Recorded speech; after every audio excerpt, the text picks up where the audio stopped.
everyone, and welcome to Richmond Avenue School. My name is Mihir Sharner, and I'm an 8th grade student here. I participated in the enrichment program for video and broadcasting, and I want to be an ER doctor when I grow up. I live here in Atlantic City with my mom, my dad, my uncle, and my sister. My parents came to this country from Bangladesh, and they worked very hard to make sure my sister and I are able to achieve our dreams.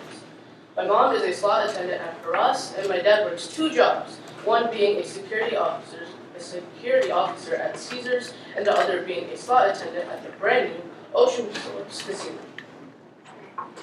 When I'm not studying, I like to read, ride my bike, practice magic, and I enjoy some online video games that is not poker and we can just I want to thank Governor Murphy and Lt Governor Oliver for coming to Atlantic City today and visiting us at Richmond. While Atlantic City is often thought of as boardwalk, beaches, and casinos, our city is much more than that. Over 38,000 people call Atlantic City home. We have a Stockton University in our backyard.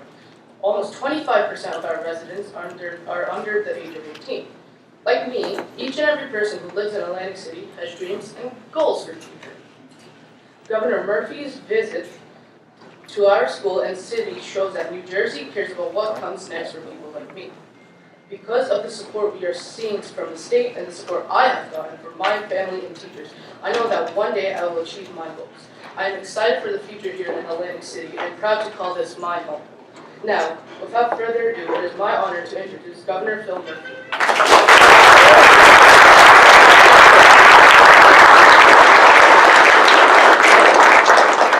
I don't want to put words in Sheila's, Frank's, or Jim's mouth, but I don't think anything we're going to say is going to match what Mihir just said, right? So one more time, Mihir.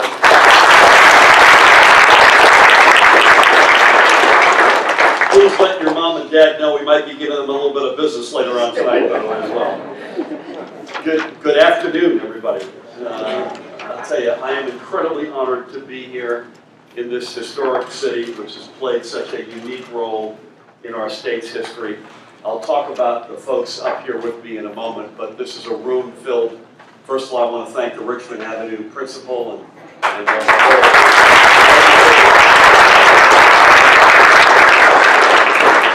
we've got to behave ourselves. I just want to make sure we get some snack time today while we're here. Honored to be here, the superintendent. Thrilled. The mayor obviously is with us, members of council. Means a lot. Sheriff.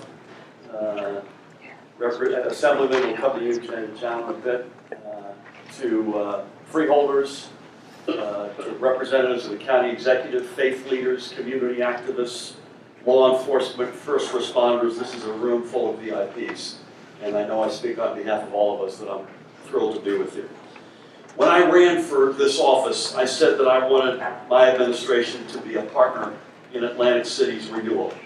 I said I wanted us to walk side by side and shoulder to shoulder with elected officials, civic leaders, in this entire community. Today, we are living up to our word with a strong, actionable, and visionary strategic plan. I made it clear that we could not lift Atlantic City up if the state dictated solutions instead of seeking to be a partner. And I looked for others who shared in that commitment.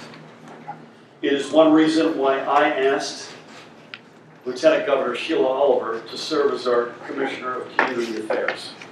Perhaps better than anyone in this state, Sheila recognizes both the challenges and promise of our long overlooked urban centers, whether they be in North, Central, or South Jersey.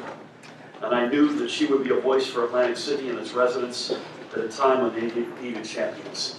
I'm the luckiest guy in elected politics anywhere in this country because I get to walk to work every day and work alongside the singular Sheila Oliver.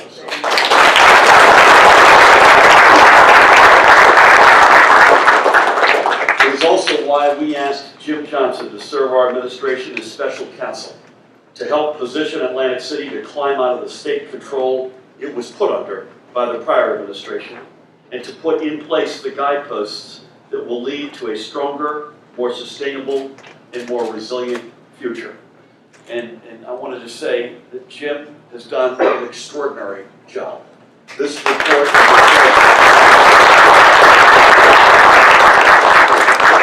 By the way, Jim and I ran against each other, which is even more extraordinary. We did, I don't remember.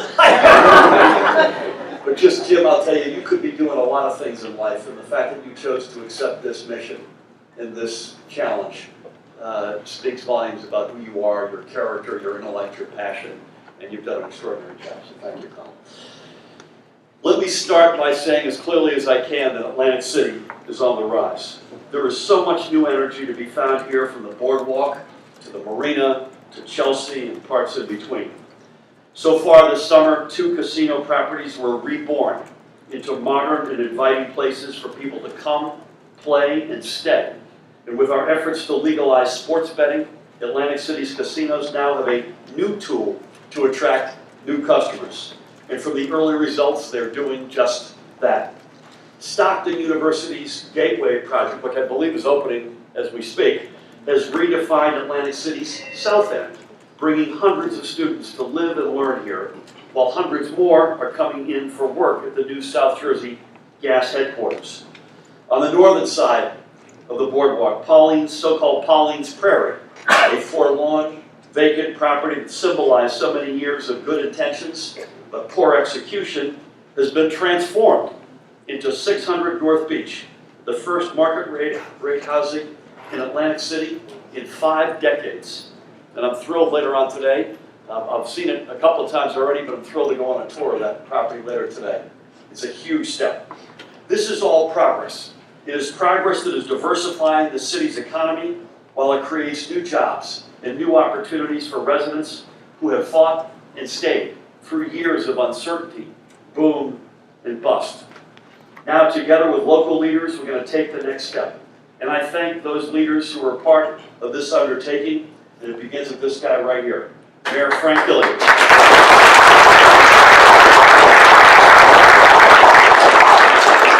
can't thank you enough for your leadership, particularly as we kind of both got here around the same time.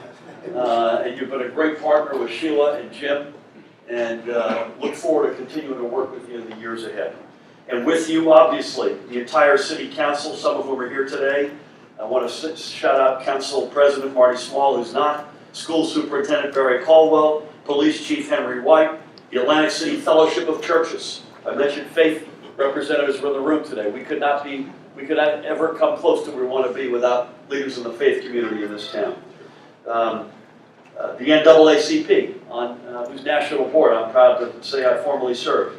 National Action Network, importantly. All the civic organizations who came to the table. And I got to give a shout out to my friend, Niall Langford. And thank you as well, I want to say a shout out to Joe Kelly from the Greater Atlantic City Chamber of Commerce. I also want to recognize the efforts of the legislators. Senator Chris Brown, Assemblyman Vince Mazzeo, and the youngest guy I know with as many generations under his belt, John Armato, who's in the front row. Finally, I want to thank, I mentioned earlier, I want to thank County Executive Denny Levinson and his team for all of their help, Freeholder Chair Frank Formica, and freeholders in particular, the whole freeholder board, but in particular, Ernie Corsi and Ashley Bennett. And there are many others I could thank, but I want to at least make sure I give them a shout out. Now, I don't want to steal all of Jim's thunder, and I will leave the details to him. But here are the underpinnings of the plan he has laid out to rebuild faith in Atlantic City's leadership, invest in its people, and continue to rebuild the city's economy. I must note that this review was conducted, importantly, independently, and many of the specific proposals are still being reviewed by the administration. But I'll tell you, we like what we see. We welcome this much needed, we welcome it, welcome does not do it justice. We are thrilled to welcome this much needed roadmap to a brighter future for Atlantic City. As has been said by many, all politics is local. Of all the levels of government, none is closer to the people than City Hall. The first step to a strong local government is a well-trained and mission-focused public workforce. And so this report identifies the means through which Atlantic City can build a stronger and more lasting municipal infrastructure, enhance training for senior managers, utilize new technologies for data collection and management, and restore civil service benefits and employee protections. In addition, we are pointing the way forward to better city planning to facilitate better coordination and cooperation between and among City Hall, CRETA, DCA, and other state, county, and local authorities. Over the past several years, the city's planning functions and capabilities had dwindled, even by example as the foreclosure crisis loomed large. The report looks at the need to diversify Atlantic City's economy, to protect it against any shocks that may hit an individual industry or sector. We're already seeing the city's economy transform before our eyes, with new small businesses opening along Tennessee Avenue, for example. Now is the time for us to place our bets on them, on the entrepreneurs who are willing to take a bet on Atlantic City. From governance and planning to business development, we must be innovative and forward-leaning so we can focus investments in a new and strategic way to lift up families and rebuild neighborhoods. Doing so will allow Atlantic City to tackle long-standing issues of unemployment, public health, and crime, and create a city that will provide lifetime opportunities for its young people. None of the glitz and luxury of the boardwalk has been able to erase the poverty that exists in its midst.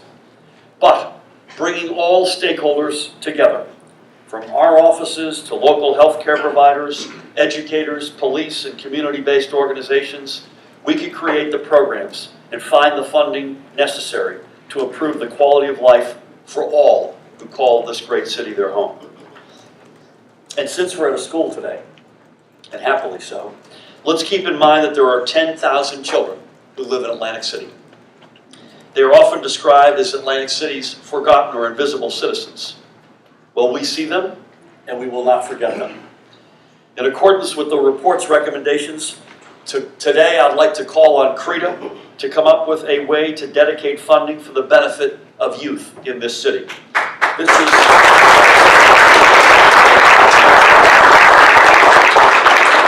an investment in their future and in this city's future.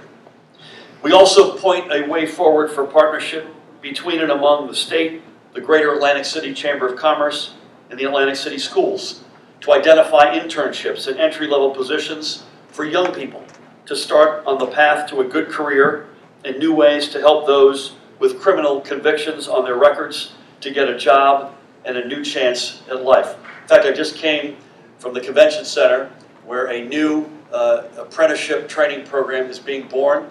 It's a venture among the State Department of Labor, CRETA, and Unite Here Local 54.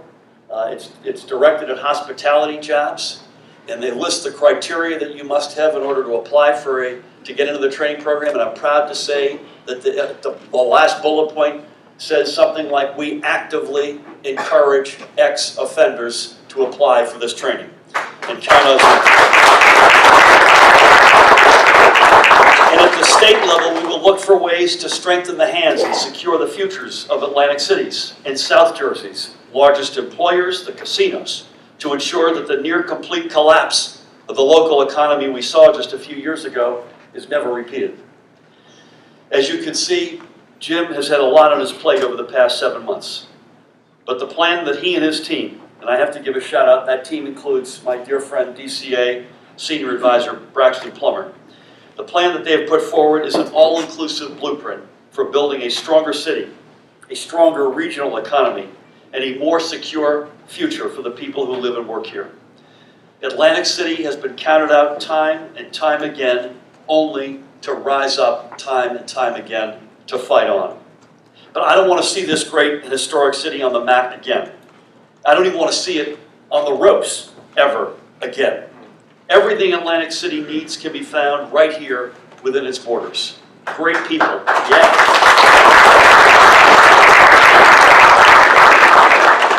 Great people, a prime location, and people willing to be part of the action. This is not the end of our efforts here. This is only just the beginning. I remember Bill Gormley, Bill, you first told me I sat with you that it was going to take a while. And it has and it will, but we will get there.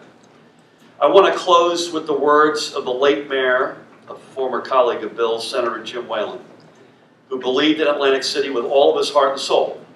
He gave the address at Stockton University, commencement address at Stockton University the year before I gave it last spring.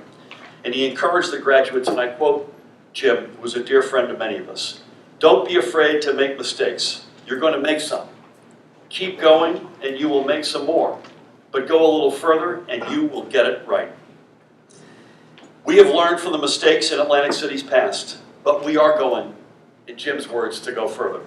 And together, we're going to get Atlantic City right. It is now my pleasure to introduce my partner in this administration, the singular, Lt Governor Sheila Oliver.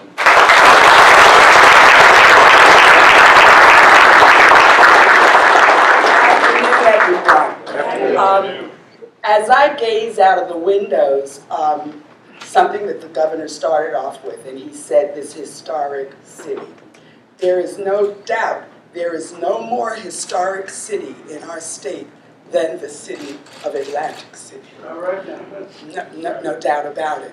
And as I gaze around the room, I see friends and colleagues and people that I've worked with through the decades.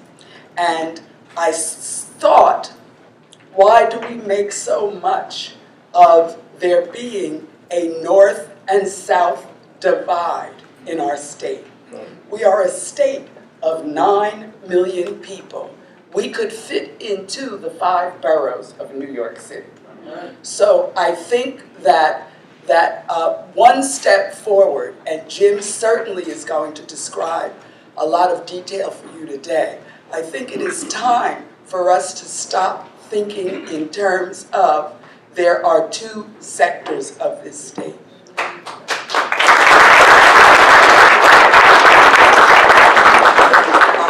You know, Atlantic City, I just read an article the other day that in Margate, we're going to have a battle over Lucy the elephant once again. And we all know that Lucy's been here since 1881. And we know that there were 3 elephants like Lucy constructed in 1881. And they were designed to attract people to Atlantic City. So Atlantic City has been built on a foundation of tourism and visitation and just a seaside place.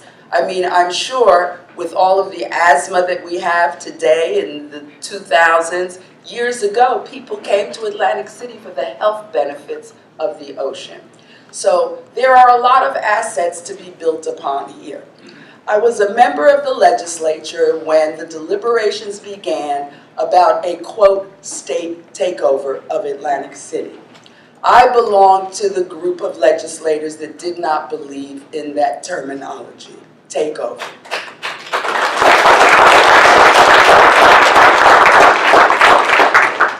I spent a significant amount of time on the ground in Atlantic City while that legislation was winding through the State House.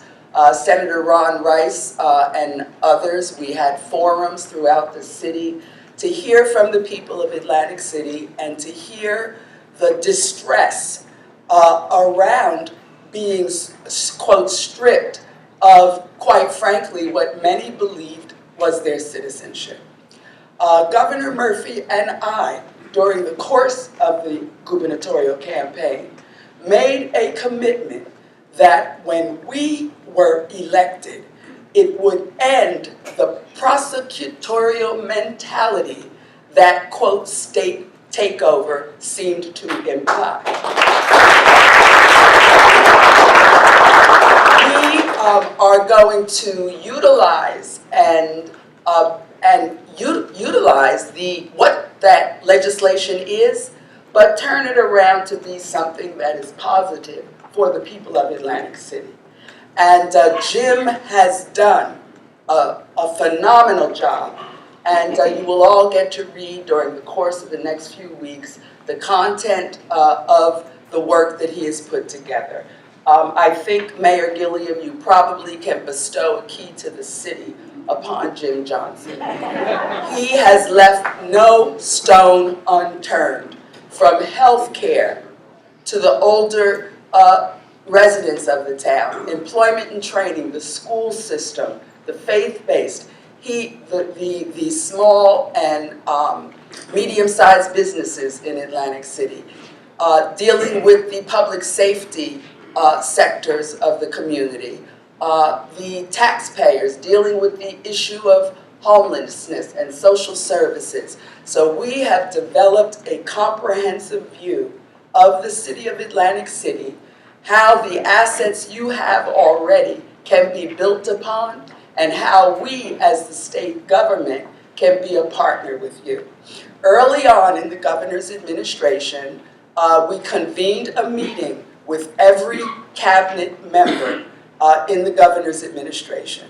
They all assembled at a conference table, and we called upon each commissioner to identify for us what resources and assets they had within their departments that could be utilized to support the operation of the government here. So I want you to know that we are all in, not just the Department of Community Affairs, but the Department of Health, the Department of Education, the Economic Development Authority, the Environmental Protection Agency.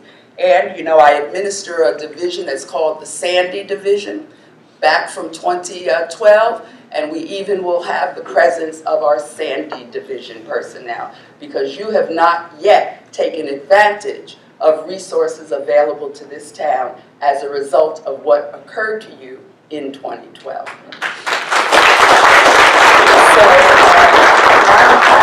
I'm just happy to be here today. It's been a long time.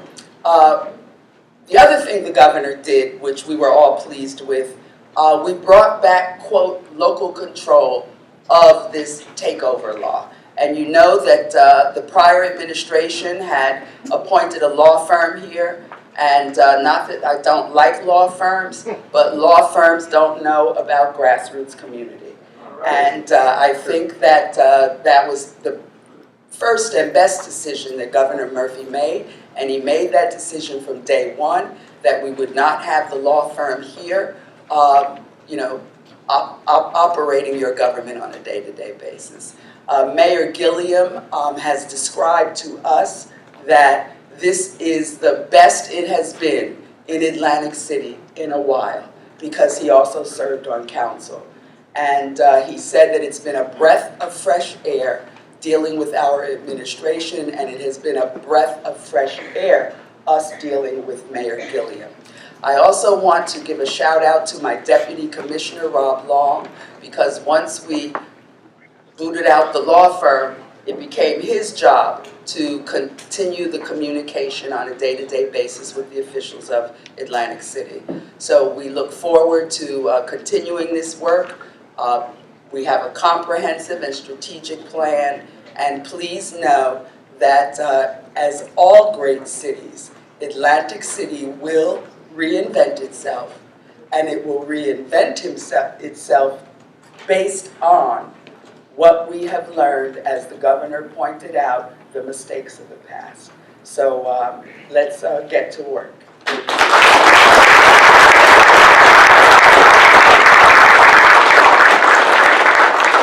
Three quick things before I bring the mayor up. Number one, we invited Lucy the elephant to come up and make some remarks, but she will be available for Q&A, and don't forget, she forgets nothing.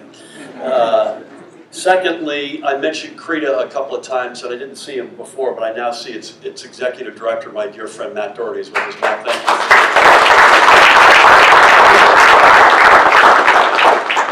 And lastly, we're thrilled to be at the Richmond Avenue School and with the administrators and the educators, but we're mostly thrilled to be here with a lot of your students, and so they're really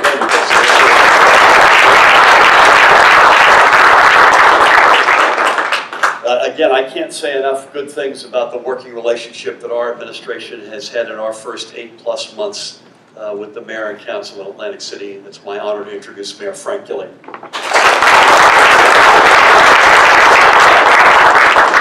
Good afternoon, everyone.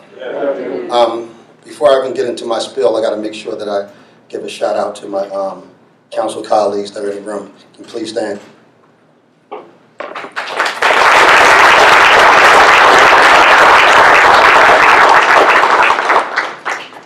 For me, this has been a very arduous and in many ways interesting journey by coming into an office and having the zeal to move the city forward in ways and capacities that I think that the community deserves. But coming in and understanding that there was legislation in play that prohibited me and local entities from having the power to move their agenda. It wasn't until, I believe, the 17th of January that I started to engage in the conversations with the governor's office as well as the lieutenant governor. And from that day forward, things began to change. They changed in the matter where now we have a bi-weekly meeting with a representative from the DCA, which is Rob Long, and we're having open dialogue. And one of the most important things to success in rebuilding something is to have the ability to communicate and talk among each other, whether it's things that you can agree upon and things that basically you cannot. But I can say for the last 9 months, my relationship with the state of New Jersey has been fruitful, and I stand before you as the mayor of Atlantic City. And it's not easy to basically stand before you and tout the greatness.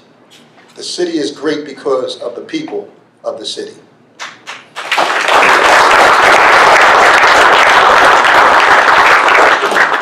The city is great because of the resilience that the people have had during the turbulent times, the ups and downs, and it's very important for us to keep our eye on that perspective. Atlantic City will not, and I repeat, Atlantic City will not be the gem of the shore unless every aspect of Atlantic City is looked at equally, and that is our job to make sure the people of this community is never and will never be forgotten because they are the ones who make up the city.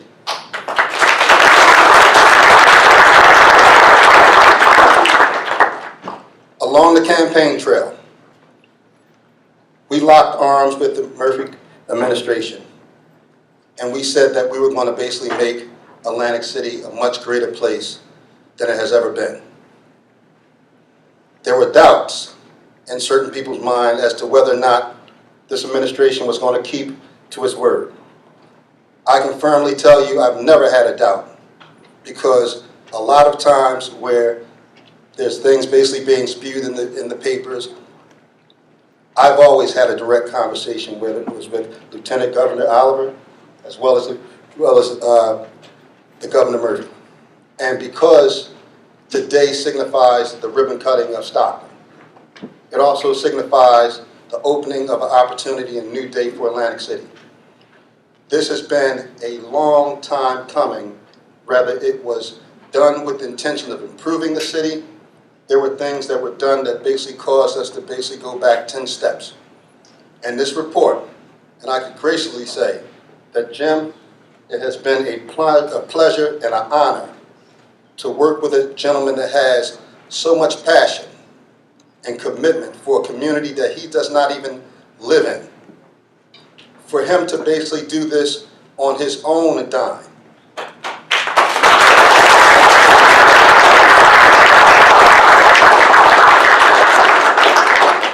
Many of the things that he'll go over with you, he'll tell you that he basically left no stone unturned. I have said this before in closed doors, and I'll say it publicly. This is probably one of the best moves that any governor has made to basically figure out how to have Atlantic City right itself. There's been governors, among governors that actually came into office and never took the time to send a representative to find out what was happening on the ground. And this administration did that, and I got to give them kudos and a round of applause for that.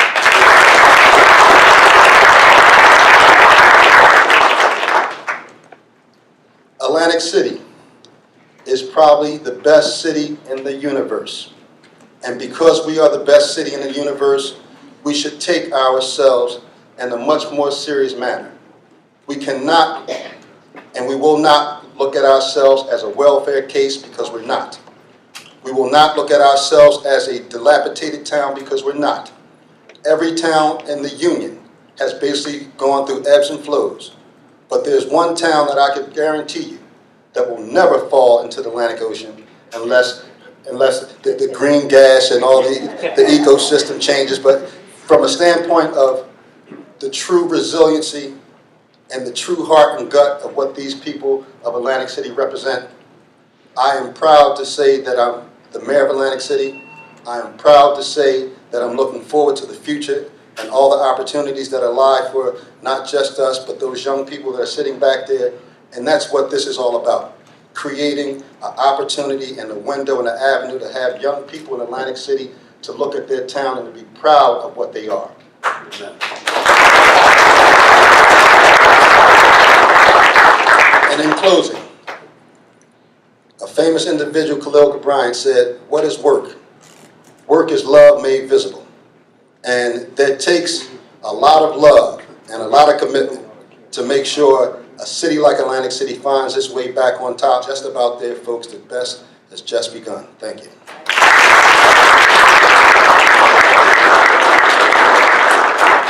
A couple of quick things before we hear from Jim. I think I might have heard you, Frank, you wanted to make Atlantic City great again. Yes. So well said, seriously, particularly your point about the future. Also, Sheila and I want to give a shout out to Atlantic County Prosecutor Tyner, and right here in front of he's visiting, but I just was exchanging notes yesterday. Mayor Albert Kelly is in from Bridgeton, and a cool program, the Economic Development Authority came up with these things called innovation grants, and Atlantic City got one. And Bridgeton got one, and the mayor and I were back and forth yesterday. Pretty cool stuff, $100,000 basically to put in the opportunity to grow your innovation economy. Frank mentioned the green gas that could throw us into the Atlantic Ocean. As long as we're here, we won't let that happen. But better than that, our Board of Public Utilities on Monday made official the biggest solicitation in the history of the United States for offshore wind. And it's 1,100 megawatts, which is, trust me, if you don't know energy, that's big. And we announced that there are 2 more tranches to come, 1,200 in 2020 and another 1,200 in 2022. Why do I say that? My gut tells me Atlantic City is a huge winner from the diversification. Another example of diversification. A company called Ørsted, which is a European firm, has already opened up their office in New Jersey, in Atlantic City. So that's yet another example of where we see the diversification in this great community going. If you look at Jim Johnson's resume, it's hard to pick what's more impressive, and I won't go through it all, but this guy's basically done it all. Private practice at the highest levels of law, United States government, the Department of Treasury at the highest levels, community and local and state service, incredible education, pedigree, a family that's got an incredible, rich history, a resident of Montclair, but I think his home away from home has become, without question, Atlantic City. Sheila and I and our government, and I know Frank sees this every day, we're so thankful that Jim took on this task, and he's done, we had high expectations. This guy has done an extraordinary job. There's just no other way to put it. Ladies and gentlemen, Jim Johnson.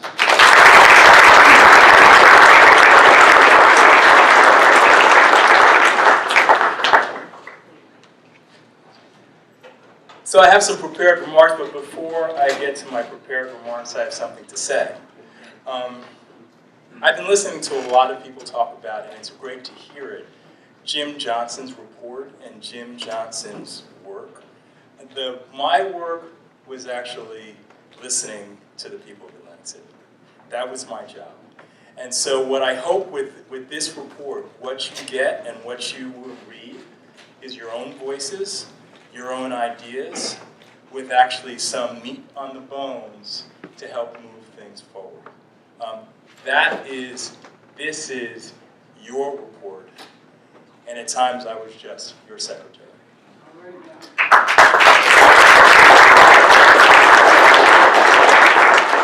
So it is a real, and I don't want to go on too long because when you start at the end, you ought to start close to the end. But it is a real joy to be here. Many of you know that I spent a lot of time in Atlantic City as a child. I haven't spent this much time in Atlantic City since I used to run away from Mr. Peanut. Atlantic City is huge in my family. So that when the governor asked me to take on this assignment, it was easy. And I thank you, Governor Murphy, for asking me to do this. Not for my salary, but also having the confidence that I could actually work with the team that you pulled together to bring the work at least to this age. It's really been meaningful to me. And one of the first and best things I think the governor asked me to do was work with Braxton Plummer. Braxton proved to be the administration's secret weapon as far as I was concerned, because he seemed to be, no matter what position, no matter what party, no matter where you are in the city, everybody's friend.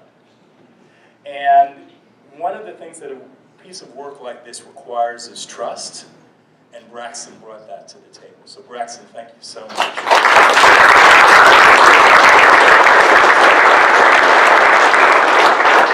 You'll see in this report there's a fair amount of reference to building the infrastructure of the city, to working on capacity building. And that is, again, not from me, but very early on, the Lieutenant Governor sat Braxton and me down and said, capacity. We're going to make progress if you build the city's capacity. And so what you see in this report that touches on that is because of the Lieutenant Governor. So we're grateful for your support, your insight, and at times your humor about the pace at which we were going. So thank you very much.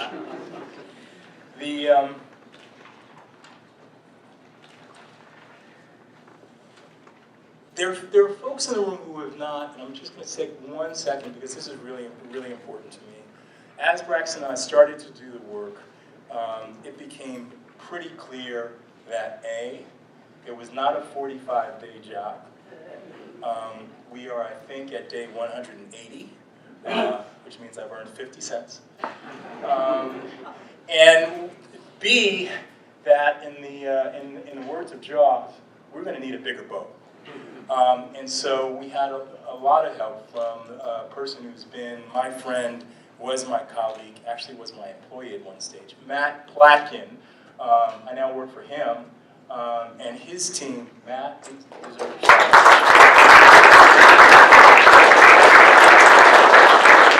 His associate, Mackenzie Wilson, who kept me right on New Jersey law. And then there was a person at New Jersey Housing and Mortgage Finance, Katie Brennan, and what Katie did was she basically said, this seems interesting. How can I help? And she kept helping, and kept helping, and kept helping. And for that, we were very, very grateful. When we came on board, it is great to be at a point where the mayor is pleased with my work. I wasn't so sure that the mayor was pleased with my coming. But over time, we've had many wonderful and candid conversations, sometimes more candid than wonderful.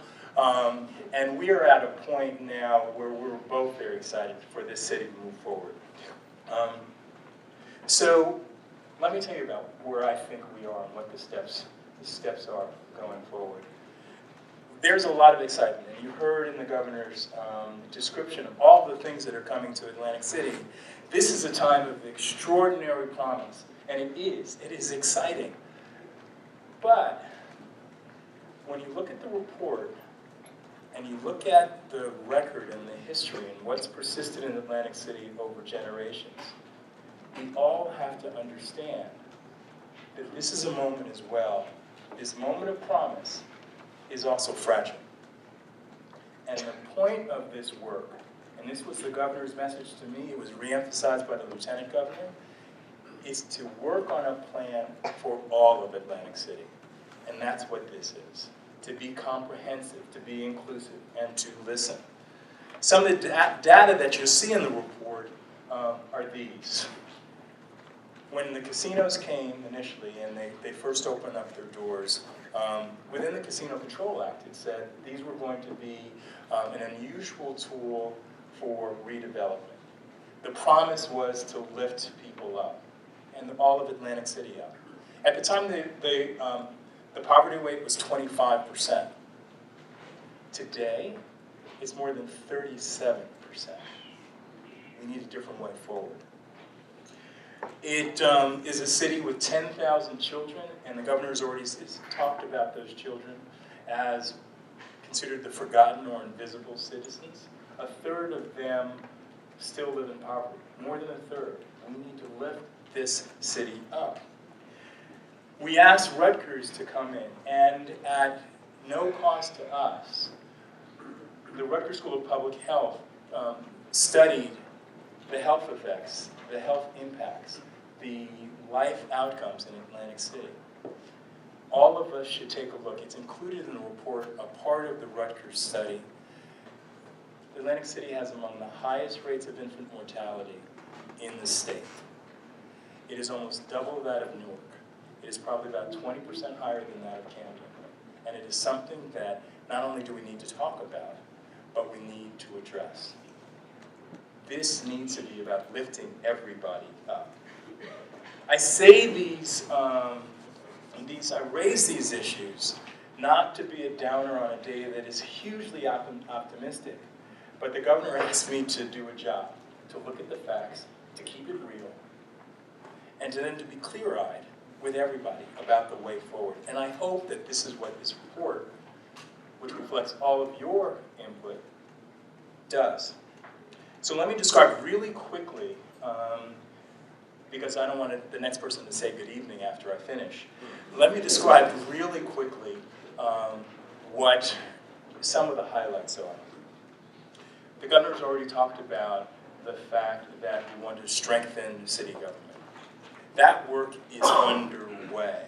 There's a commitment between the mayor and Rutgers to train all the city council, the department heads, in a 10-month training course. And they're going to be doing this still while they're working, because they are committed to excellence in the city. That's going to get started in January. We have commitments from Hard Rock, from Borgata, from Atlanticare, and I see that Frank Blee is in the room from Atlanticare, from Stockton, to help us build a tech internship program. And Barry Caldwell and Liberty Science Center, they're working together to build this. We're going to lift people up. We're creating pathways forward. We are doing what one of the great programs in the city is. We're connecting the dots. Connecting the dots is a small STEM program in the city. Even that program can be bigger. So my hope is we won't even see the ropes in Atlantic City. That people will see that great things are happening. During the campaign and after, Governor Murphy said consistently, people will see that great things are happening in New Jersey. Well, people are going to see great things that are happening in Atlantic City. And it's not because of any one person or any one report. This report is an invitation to all of us. Come on in. The water's fine. Thank you so much.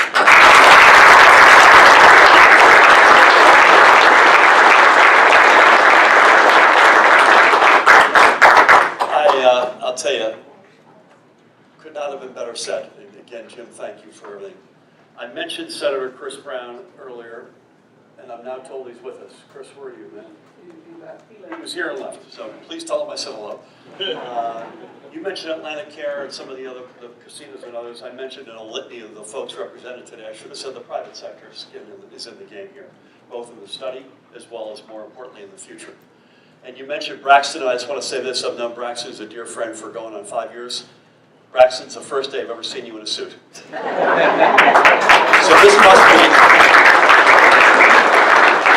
this must be a big day. Love you, pal. Time for a couple of questions. Is that okay with everybody up here? Please. Hi, Governor. After all of the encouraging, hopeful words, and there were a lot, bottom line remains that this takeover still remains in place, and the recommendation in the report is for it to stay for the full 5 years unless ABC happens.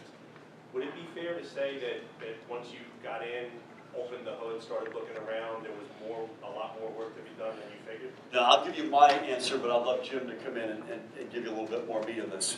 The answer is no. I think we had a pretty clear-eyed sense of what the challenges were. Clearly, Jim has studied it up and down with his team, and we have much more meat on the bones of what those challenges are. But here's what I was repelled by. Sheila talked about this on the campaign trail, and this really bothered us, that this was a big footing of this community. And by the way, it's not most of the time. It's all of the time in this state when either a community or a school district has been taken over, it's, by the way, a community of color. And that bothered us deeply, and it still does. So, but I also said, and we said, that doesn't mean that Atlantic City doesn't need the state, that the state isn't going to stay the course and be a partner. So the graphic was always going from here to here. And that's what I think the relationship that Jim and Frank and their respective colleagues have established, and I think that's the spirit of the report. Is that fair? That's fair. Yeah, so that's my, please. Governor, the report says that to have the state also, the other side was either the full 5 years or get away from state aid almost entirely. How could the city get away from state aid yet not raise the taxes, which had gone up so drastically before the state intervention? I'll let one of these folks back here to give you a little bit. It just seems like it wouldn't be possible Yeah. to delay it. We're not going away. We're going to, you heard a lot of words of optimism, and they're genuine, but you got to, that's why, as they say in the NFL, that's why you got to play the game. We got to go out and execute this plan. It's an extraordinary plan. We have to execute it. We're not going anywhere, and I say that in the very best sense of the word. We have Atlantic City's back, and we're not going to give that up. Do you want to add anything, either one of you guys? Yeah, I would. Sheila? Something phenomenal that has happened is Atlantic City being able to come out from under its debt. And Mayor Gilliam worked tirelessly with our Department of Local Government Services. And in fact, Atlantic City is moving towards a situation where they do not have to be a transitional aid city. And transitional aid cities are those that have, imbalances in their finances. Atlantic City has moved far beyond that, and they've done it by making wise management decisions and making decisions about the expenditures that the city possesses. And yes, taxes, the number of foreclosures in Atlantic City has been of consternation to me on a daily basis. But I think that through management, we have moved the city to a different place in terms of its financial resources. So Atlantic City is clearly on a path to wean itself off of transitional aid from the state. In addition to that, we found ourselves only receiving about $3 million.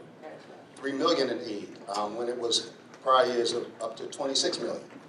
So I also want folks to understand that this has not been an easy task. There has been some very hard decisions, specifically getting rid of our legacy debt, which was the health care and the pension payments, as well as the legacy issues that we had with some of the appeals. So we're very gracious to the support that we've gotten, but we're also very clear on what our steps moving forward and making the financial prudent decisions that we need to make for the taxpayers of Atlantic City. Really quickly, the report contains a couple of different goals, and these are related to each other. If you look into the report, you'll see that over time, the rateable base of the city has decreased tremendously. And part of the goals and the purpose of the report is actually to increase the rateable base of property. Basically, so there's a tremendous amount of property that is owned by the state, either through CREDA or is owned by the city, and taxes aren't paid on that. So the importance of getting a director of planning and really doubling down on dealing with all of the vacant property is actually to increase the amount of rateable property in the city. That is the way you end up moving the city from dependence on transitional aid, which I think in the report it's at the level of $9.1 million, which is not a huge number in the grand scheme of things, to a point where it's much closer to zero. But it's not simply by saying, let's work the math on the budget side. We also need to work the math on the revenue side, and I think that we can do that. Somebody else, please. Off topic? If you insist. I do. It'll be the first off-topic question I've had in over 8 months. The Senate President, the Speaker, and several other top Democrats are not going to be joining you at the convention tonight, just down the street. In Atlantic City? In Atlantic City. There's obvious disagreement, and there's talk about grudges. Can you address how you rally party unity when not everybody can even get together in the same place? Well, you should, I don't know whether or not you're going to be able to attend, but we have a pretty darn unified party. I'll let them obviously speak for themselves, and I think, as I've said before, there's a lot of noise, but the substance is we have an overwhelming amount of agreement on what it is to be a Democrat and where we want to take this party in this state. But we are having the state party annual conference in Atlantic City tonight and tomorrow. We have, and I'm not saying by one or two, we have meaningfully broken, measured in hundreds, the all-time record for people showing up. So I see a lot of unity. There's an enormous amount of frustration directed at the president. We have off-year congressional elections. You know, top of the agenda is to get Bob Menendez reelected. There were 5 Republican seats, 2 of which are open, including right here in this district. There's an enormous amount of enthusiasm from the grassroots. I think if you come by, if you have a chance to come by, you're going to see a very fired up, passionate, and united Democratic Party. We'll stay just with the press for a minute, and then we can do some non-press stuff in a second. Please, Brad. You called for the Bergen County prosecutor to step down after comments that leaked. Have any remarks on that? No, it just came to my attention today, and if that is in fact his voice, and the comments are, if you hear those comments, they're comments that Sheila and I and our entire administration find completely, utterly unacceptable, inconsistent with not just our values, but New Jersey values, American values, and there's no choice as to the step that needs to be taken. On Atlantic City, could you Well, I'm sorry, sir. Someone who hasn't had a chance yet. Yeah, back to Atlantic City as well. Is there a disconnect between criticizing how the Christie administration came into Atlantic City, but basically keeping the same regime, keeping the law in place for another 3 years, even longer than they had control over Atlantic City? I don't see any disconnect at all. This is a community that needs the state's help as a partner, not as a bigfooting, jamming down, taking away, taxation without representation. As I used to say, there were just literally that happened right after there were council elections. I forget the exact month, but people just exercised their democratic and their voices were taken away. I don't think Frank or any members of his council will say that their voice is not being heard and their rights are not being exercised right now. That's a big, big difference. Before we go to someone else, any other press before we go? One more, sir. There's some mention about police staff levels. There's almost no mention about fire department staff levels. That was a big concern when this state takeover happened, that both departments would see significant cuts. Both have had cuts. Where are we now with the staff levels? Is this where, do you see it regrowing? Is it, where are we at staff levels? Could you speak on that? I would just say one thing on the police side, and then I'd love Jim or Frank or Sheila to come in here. And that is, there's a big emphasis of the report on community policing. And as part of that, and I completely applaud that, but as part of that, the notion of deploying in that way, in the right numbers, is clearly a big objective here. I'd love you guys to either one do it. So let me take the fire department first. It was said a couple of times that Jim was going to leave no stone unturned. There was one stone that's still in the middle of litigation, and so I left that one largely away. And so the report doesn't deal with fire department staff levels, but it does reflect the concerns that were raised by members of the union about a capital plan for newer equipment. So it was limited in that regard. With respect to the police department, community policing is a very, very important goal. But the report had to run a very careful line because budgets are limited. And so there are a lot of things that have to be done within our current budgetary levels.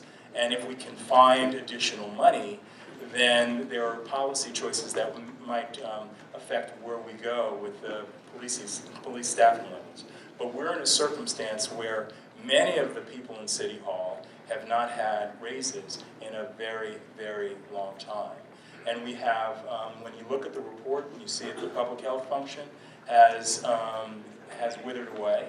That the planning department, which is going to be so vital to building up the tax base that I was just talking about, they have also withered away. So we have to take these things sort of step by step and make this kind of a balance, rather than saying we're going to deal with this silo and then maybe we'll figure out the rest. We've got to look at it holistically, and that's how we landed where we did. Yeah, and to that very point, it's important for folks to realize that there's not just one or two departments that basically make up a city. There is a myriad of departments that make a city work well. And many may not know that there's been actually gutting of departments that have basically caused us to have insufficiencies in certain areas. So we're also looking at ways to basically bring back vibrancy to certain departments. We heard of the report that Atlantic City has some of the worst health conditions. We're looking to build some consensus and bringing back a stronger health department with more folks that concentrate on helping people in Atlantic City. And lastly, this report is only a roadmap. It will not work, and I repeat, it will not work unless we break the silos that have caused Atlantic City to reach such a low. But I'm very optimistic based on the first 9 months that I've been in, whether it's been the state, CRDA, the county. Folks have been very open-minded to making sure that we move in the direction that we think is best for everyone. So just a couple of citizens have a question or a quick comment. Yes. How are you? I'm fine, sir. I have a question. First of all, thank you for appointing Jim Johnson for this task. Amen. Well received, well researched. You know, there's a lot of books that sit in the library that don't get read or don't get acted on. What are we going to do with this report in the sense of you have Mr. Long, who is the day-to-day man in making all the major decisions. You have a lot of recommendations. You have a point person specifically to follow up on these recommendations. Number one, and could we get a commitment out of you a year from now in the same school that you come back and give us a report on what has been done to that point? I don't know what I'm doing a year from today exactly, but the notion of, I'm in Atlantic City literally all the time, as my team knows better than anyone, so I'm honored to come back. I'd like Sheila to answer, but before she does, can we just get both of these out and then we're going to wrap? Thank you. Yeah, Marcus King from the Teamsters Union. We represent the blue-collar workers. And 2 questions. One is a big issue that the public employees are some of the lowest paid employees in the state of New Jersey. Yep. And we don't have the ability through civil service to be able to negotiate contracts. I did not have an opportunity to read the report, but could you give us some insight of where we're going? Because I would love to go back and tell my members something. Okay. I'm going to have, do you want to hit both those? Or? Yes. Okay. I first want to talk about not forgetting. One of the things you will read in the report is a recommendation that the Department of Community Affairs establish an Atlantic City project office.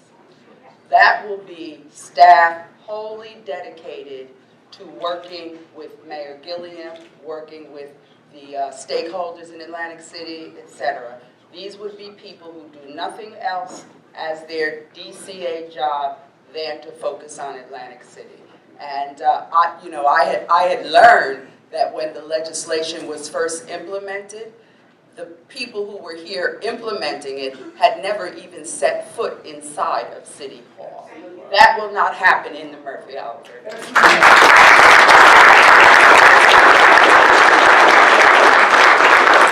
The other aspect of the situation and dilemma, and that is disconcerting to me, I see the low salaries that are paid, not just in the educational system here, but in the public jobs.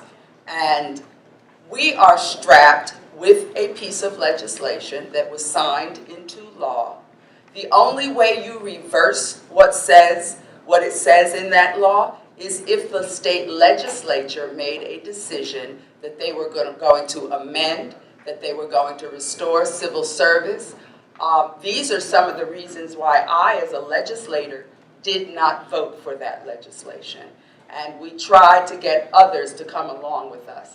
But as they say in the vernacular, it is what it is. But what we are committed to, and you will read about, establishing a process where there is transparency, where there is openness, and that people are given equal access to go up the ladder in the absence of civil service. But it is something that we are well aware of. You know, I've got a desk drawer full of postcards. And I'm sure they have come from not just the Education Association here, but some of the other labor groups. You know, we're not happy about that, but that is what we're stranglehold with. Thank you. We're gonna shut it down because I'm told that we've worn out our welcome. Thank you, Richmond Avenue team, for having us. Thank you all for coming out.